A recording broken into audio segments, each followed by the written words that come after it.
adalah belajar dari sikap, akhlak, perilaku, moralitas, action daripada baginda Nabi Sallallahu Alaihi Wasallam. Mati merupakan jawaban kehidupan kita. Regret in death is wrong to living life. Supaya kita tidak salah dalam menjalankan hidup, maka kita perlu menjalankan kehidupan yang sesuai dengan jejak langkah tauladan kita Rasulullah Muhammad Sallallahu Alaihi Wasallam. Inilah alasan kita untuk menyampaikan sholawat dan taslim keharibaan Nabiullah baginda Rasulullah Muhammad Sallallahu Alaihi Wasallam. Allahumma sholli wa sallim wa barik alaihi. Jangankan kita umat Islam, jangankan kita kaum mukmin, orang kafir yang ada di belahan dunia dalam kategori kaum saintis, orang-orang ilmuwan yang menerjemahkan konteks kehidupan keilmuan mereka sesuai dengan apa yang tertuang dalam kitabullah Al-Quranul Karim, memuji akhlak dan moral etika yang melekat di dalam diri Rasulullah Muhammad Sallallahu Alaihi Wasallam.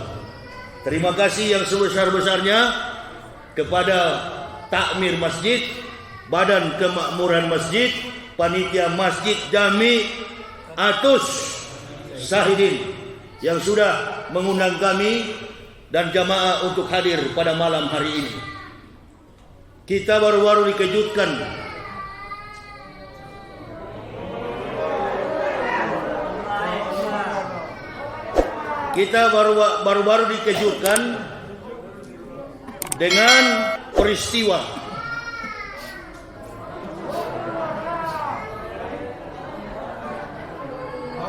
dengan peristiwa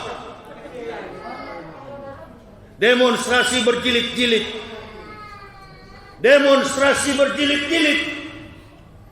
terkait undang-undang cilaka.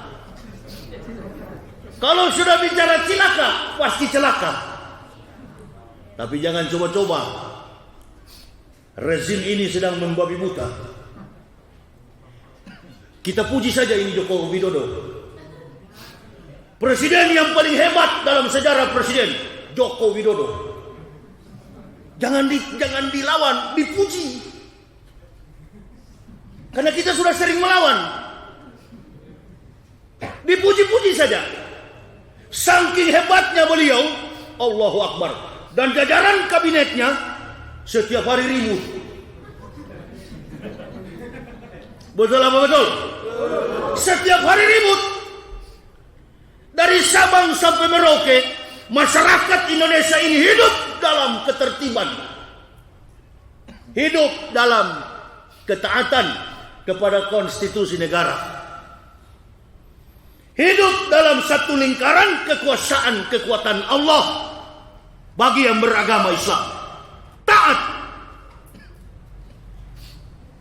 Orang melakukan tindakan kriminal karena aspek sosiologi budaya yang sudah merajai dalam konstruksi kehidupan masyarakat yang bersifat individu, rumah tangga, bermasyarakat, berbangsa, dan bernegara.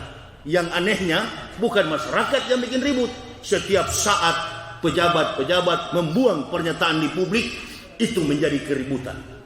Termasuk yang paling mengemuka, menyeruak di publik adalah persoalan undang-undang cipta kerja. Ini undang-undang betul atau tidak, nggak ada urusan dengan rumus dakwah, nggak ada urusan.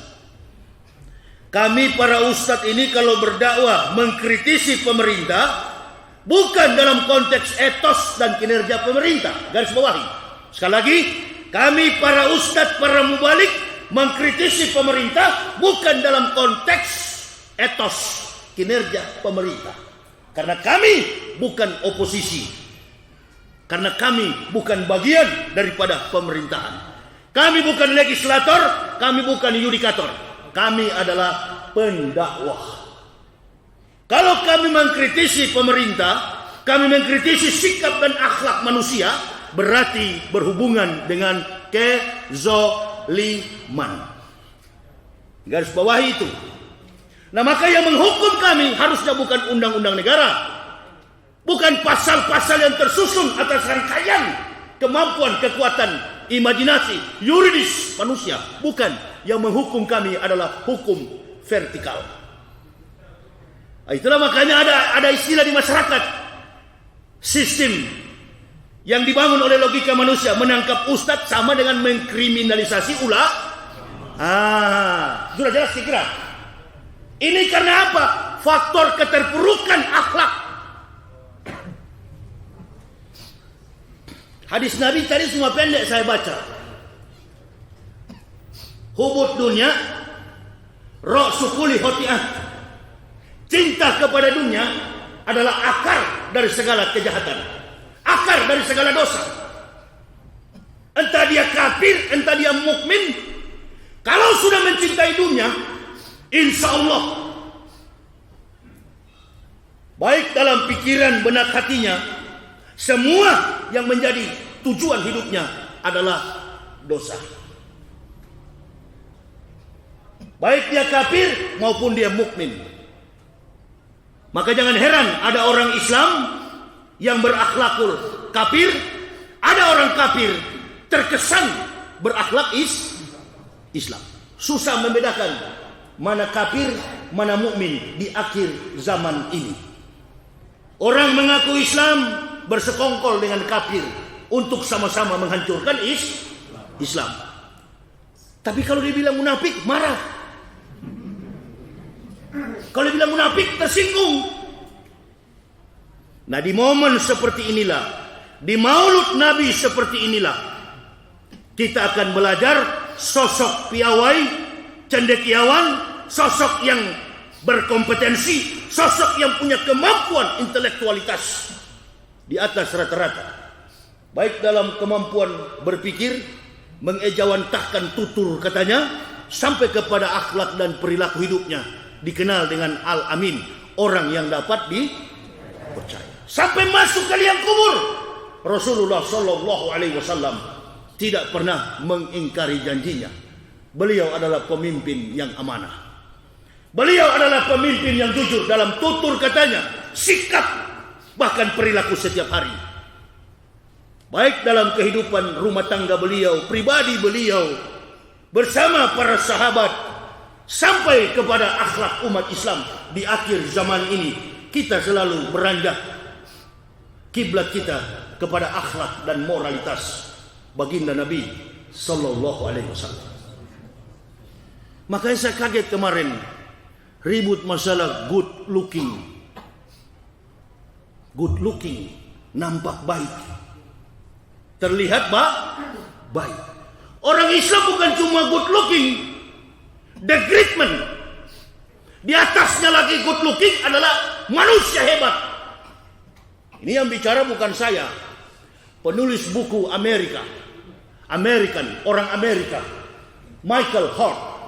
Dalam bukunya 100 The Great Men in the World, catatan 100 manusia terbaik di dunia, Rasulullah Sallallahu Alaihi Wasallam menduduki ranking pertama sebagai manusia terbaik.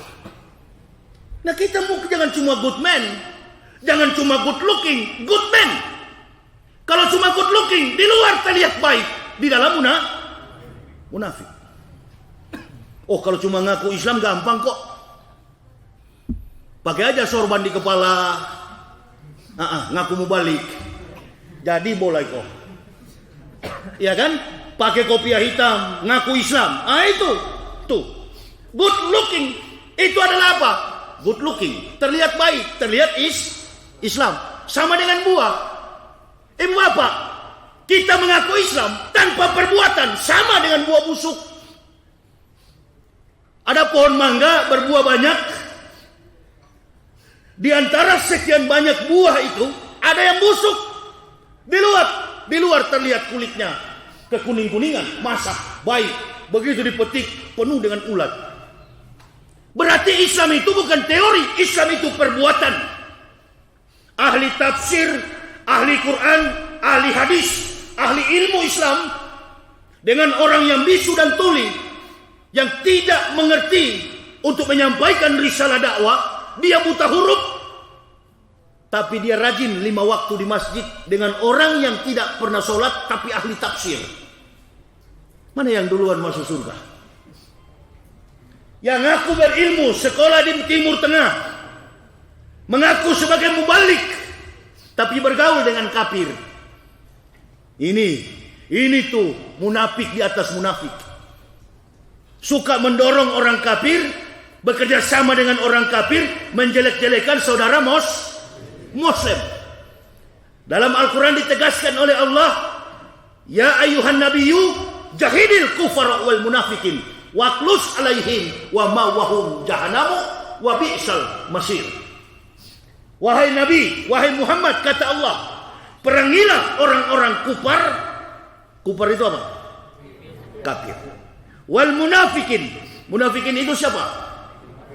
Orang yang tahu kebenaran, yang mengaku sebagai orang Islam, tapi berkhianat kepada saudara dan ajaran Islam. Nah ini yang paling bahaya. Lebih bahaya daripada kafir. Kalau kafir kan sudah jelas, dari namanya kita sudah tahu. Kalau nama John, sudahlah pasti kafirun. John yang Islam jangan tersinggung ente. Makanya malu kalian. Kami dari kafir, nama kafir saya dulu Yahya Yopi Waloni. Yopi saya buang karena waktu saya masuk Islam, anjing tetangga saya namanya Yopi.